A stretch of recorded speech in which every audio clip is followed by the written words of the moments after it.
A boarding gate at 5:45 in the morning. A man in a plain grey hoodie scanning his phone, waiting in line like everyone else. Within 4 minutes, he'd be face down on the jet bridge, handcuffed in front of 90 passengers. What nobody on that plane knew, including the officer who put him there, was that without this man, that aircraft wasn't going anywhere. Not that day. Not ever. This is the story of a $2.3 million lawsuit, a grounded fleet, and the 9 minutes that ended a security officer's career. Captain Marcus Whitfield was 38 years old and had logged over 9,000 flight hours. He'd flown cargo runs through hostile airspace before transitioning to commercial aviation, and in 6 years with the airline he'd never had a single incident on his record. Passengers trusted him without knowing his name. The moment he stepped into the cockpit, 200 lives became his responsibility, and he carried that weight the way other men carried a watch, quietly, permanently, without needing to be reminded of it. That morning, Marcus wasn't in uniform yet. His captain's jacket, his 4 gold stripes, his ID badge, all packed into the rolling case beside him. He liked to board early, get a coffee, settle into the crew rest area before suiting up. Dressed down, in a hoodie and joggers, he looked like any other early commuter trying to make a connection. There'd been a bomb threat called in against a different airline, 2 terminals over the previous night. Security across the airport had been put on edge, supervisors leaning hard on every officer to stay sharp, which in practice meant treating ordinary travelers like suspects.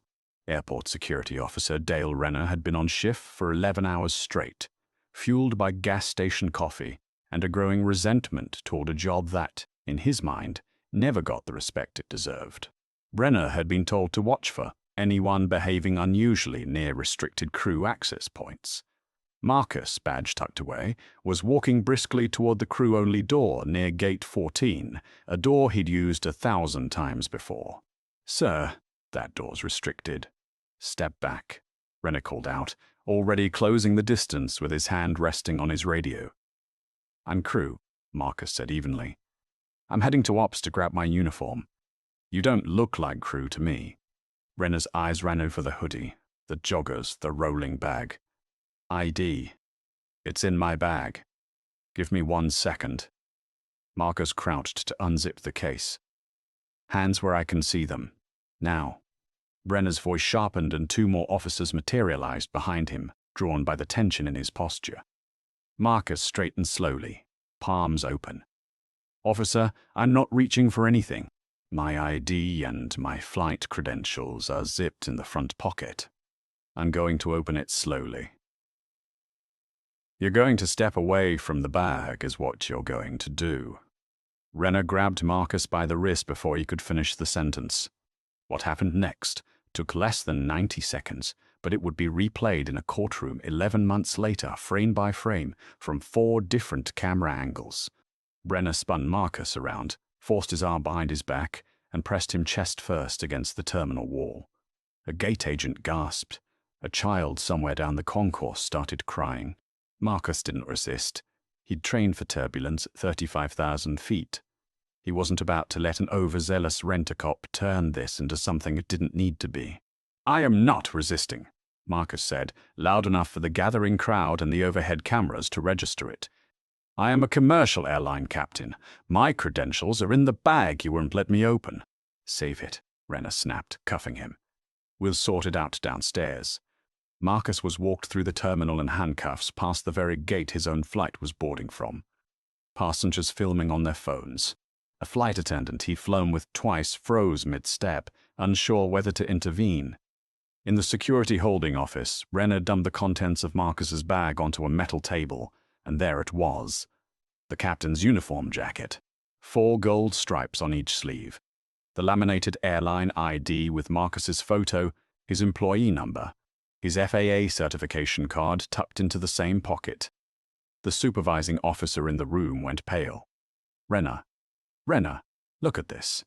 Within minutes, the airport's duty manager was in the room, then the airline's station manager, then a representative from corporate security on a hastily arranged call. Marcus sat in a plastic chair, wrists raw, saying nothing beyond what was legally necessary. He knew exactly how this game was played, and he wasn't going to hand anyone an excuse to call it mutual. "Captain Whitfield, I am so deeply sorry," the duty manager said, hands trembling as she fumbled with the cuff key. "This is unacceptable. I want the incident report," Marcus said calmly. "I want the badge number. I want the security footage preserved. And I want it in writing that this flight is delayed because of what happened in this room, not because of me." The flight didn't leave that morning. Without its captain, and with no qualified replacement available on short notice, the airline cancelled the route entirely, stranding 194 passengers and triggering a federal incident report, since any disruption involving a certificated flight crew member falls under FAA review. By the time Marcus walked into the airline's regional headquarters that afternoon, the story wasn't a local security mishap anymore. It wasn't a paparazzi discrimination complaint and a PR catastrophe stacked on top of each other. His co-pilot for that route, First Officer Elena Brooks, had been waiting in the crew lounge the entire time, watching the chaos unfold on the gate agent's radio chatter. She was the one who finally turned to a reporter who caught wind of the story and said simply, "Everyone needs to understand who they put in handcuffs today. That's the most qualified pilot in this hub." The airline's legal team and outside counsel built the case methodically over the following months. Airport surveillance footage showed Marcus never raised his voice, never resisted, never made a sudden movement. Brenner's own body cam, which he'd claimed had battery issues during the incident, was later recovered fully functional from evidence storage, contradicting his written report. Internal radio logs showed Renner had been explicitly told 20 minutes earlier that the bomb threat 2 terminals over had already been cleared as a false alarm. In the deposition, Renner's account collapsed under the weight of time-stamped dispatch logs and a security supervisor's own contemporaneous notes describing the stop as not justified by any specific behavior, just a guy walking fast in a hoodie. The airport authorities settled with Marcus for $2.3 million. Renner was terminated and his security license was revoked following a state review board hearing. The airport implemented mandatory bias awareness retraining for its entire security contractor workforce, and crew-only access protocols were rewritten to include a verification step that didn't rely solely on an officer's visual judgment. Marcus donated a portion of the settlement to a scholarship fund for aspiring black aviators, a field where he was still one of fewer than 2% of all commercial captains nationwide. 6 months later, he was back in the cockpit, 4 gold stripes on his sleeve, flying the same route out of the same airport. This story is a reminder of how quickly a uniform can be replaced by a perception, and how dangerous it is when the people meant to protect us judge first and verify never. If this one got you fired up, hit that like button. Share it with someone who needs to hear it, and subscribe for more true stories of justice finally catching up.